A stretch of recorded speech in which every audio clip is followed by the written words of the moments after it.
Korang tahu tak, kereta pertama negara kita, Proton Saga, sebenarnya ada maksud rahsia di sebalik namanya. Ramai ingat nama saga itu sebab biji saga warna merah yang mudah dijumpai dekat Malaysia. Tapi sebenarnya, ia juga adalah satu akronim. S untuk safety, A untuk achievement, G untuk greatness dan A untuk ability.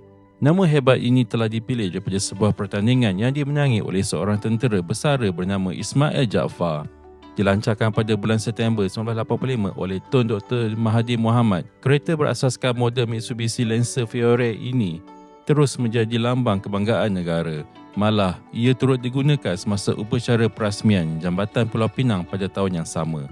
Kereta pertama Proton Saga ini sekarang diabadikan di Muzium Negara sebagai simbol bermulanya industri otomotif Malaysia. Satu lagi fakta menarik.